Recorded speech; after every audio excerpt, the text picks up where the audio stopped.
اولاد او بچی هم داغه اور نه بچ کئ څنګه چې خپل ځان بچ کئ نو داسې بچیم بچ کوا سحر چې مانزله بچی پاسئ دسی پاسوله که زلزله چې وشي چې کله زلزله وشي نو مونږ او تاسو چې کله د کوټې نه اوزو نو دا بچی ځان سره پترخ کې ونیسو بړستن ته نه لر کو او اله ګوله جوړه کو وی شابه زلزله د اسې نه چې دا کور در باندې ررتو شي نو چې بچی مانزله ویښی نو داسې اله ګوله پې جوړوله که زلزله چی بچو پاسئ پاسئ پاسئ ولې د جهنم اور دی د جهنم اور دی د جهنم اور دی داسې بچی پاسوه مانزله چې اسې نه چې دا بچی مې دا مونځ نه کوي او بیا پې د جهنم اور مسلط شي نو اله ګوله په بچو جوړوه او بچی داسې په وارخطایۍ باندې مانزله پاسوه قو انفسکم و اهلیکم نارا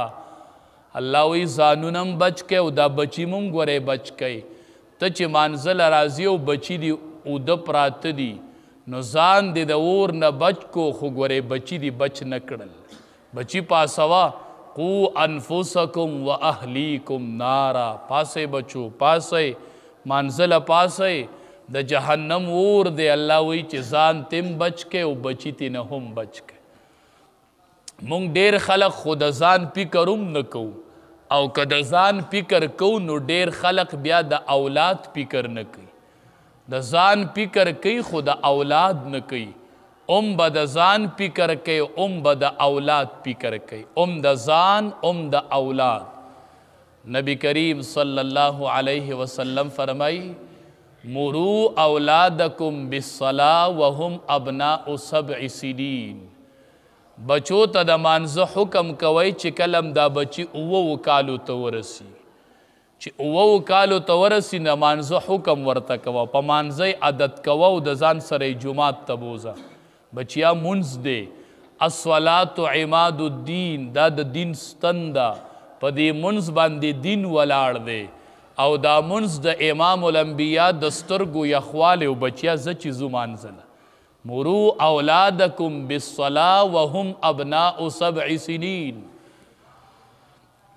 واضربوهم علیها وهم ابناء 10 سنین چې 10 کالو ته دی بچې ورسېده او بچی دی منځ نه کو بیا یې وخا بیا ورته سزا ورکوه بیا ورته زورنه ورکوه بچیا ته د 10 کالو ته منځ نه کوې واضربوهم علیها وهم ابناء 10 سنین چې 10 کالو ته ورسېدل بیا وله په منځ سزا ورکوه ولې دې منځ پرېښودی دی بچیا منځ پرېښوده مې کتاب کې نشته دی منځ پرېښوده دی نه برداشت کومه ګورئ په دې دین ولاړ دی دا د دین ستن ده الصلاة عماد الدین بچیا تا ولی من نه دی کړی قرآن کې چې کم ځای راغلی نو وی اقیم الصلاة منځ قایم کوي داسې نه وایي چې منځ وکئ اقیم الصلاة منځ قایم کوي د قیام یوه ترجمه علما دا کوي چې د دې معنی دا ده چې منځ کوي نو د ټولو سنتو د واجباتو د مستحباتو خیال پکې ساته دې ته اقامت د منځ وایي چې سره د ټولو آدابو مستحباتو د واجباتو سره ته منځ ادا کی زه سجده لګومه نو نبی کریم صلی الله علیه وسلم سجده څنګه لګولې وه زه چې قیام کوم لاس په کم ځای کې ږدمه لاس په کم ځای کې ږدم امام الانبیا لاس کم ځای ایښودي زه چې تکبیر تحریمه له لاس اوچتوم څومره به یې اوچتوم ستا بچي ته پته شته تا بچی په دې پوه کړی دی چې څومره به زه لاس اوچتی زه به یې څومره اوچتوم او ته به یې څومره اوچتی نو د ټولو شرایطو د آدابو خیال ساتل چې کله امام مانځه کې ووایي سمع الله لمن حمده دې معنی دا ده چې الله اوري حمد د هغه چا چې څوک د الله حمد کوي چې د الله حمد څوک کوي نو الله یې اوري دا د امام ووایي دې مقتدیانو ته وی مقتدیانو الله ستاسو حمد اوري حمد ووایئ دا امام مقتدی ته ووایي نو پکار دا وه چې امام ووایي چې سمع الله لمن حمده نو چې مقتدی خخ کولی وی چې ربنا ولک الحمد یا ربنا لک الحمد دواړه ټیک دي حروف سیوا کیږي نو اجر سیوا کیږي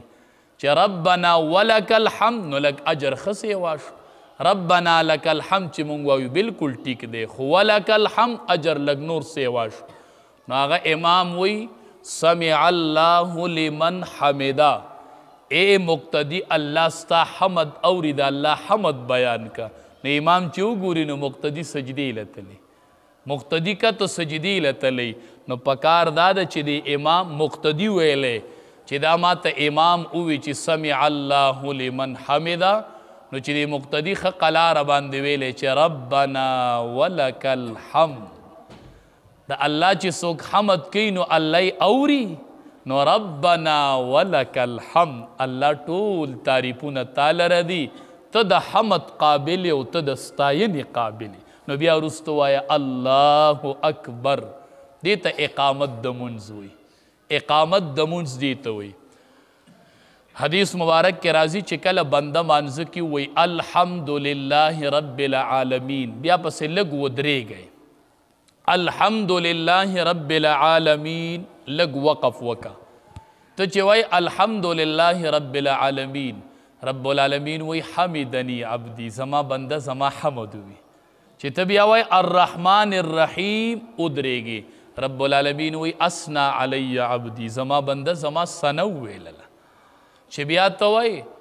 مالک یوم الدین الله وی مجدنی عبدی زما بنده خو زما لویی بیان کړه چې د قیامت واقدار الله دی زما لویی بیان کړله نو بیا دا بنده مانځه کې وی ایاک نعبد و ایاک نستعین الله وی دا آیات ټول د فرشتو ایاک نعبد و ایاک نستعین الله وی اے فرشتو دا نیم آیات زما دی او نیم د دې بنده دی ایاک نعبد الله عبادت تعالی کو هو ایاک نستعین د امداد ستانه غواړو زمونږ حاجت هم دی عبادت په تعالی کو و امداد به زمون کوي نو الله وی دا آیات نیم زما دی نیم زما د بنده دی دا ته چې سوره فاتحه وای خو ته د دې د راز نه دی ځان نه دی خبر کړی نو ته په یوه سا باندې زر زر ووایي نو نه پکې د حمد پته ولګي نه پکې د ثنا پته ولګي نه پکې د الله د لویۍ پته ولګي نو چې ته ووایي ایاک نعبد و ایاک نستعین الله وی دا نیم آیات زما دی نیم د بنده دی نو چې بیا ته وایي اهدنا الصراط المستقیم صراط الذین انعمت علیهم غیر المغضوب علیهم ولا الضالین نو الله پاک وی دا ټول زما د بنده دی په دې کې خو زما څه نو نیغه لار راته وښیي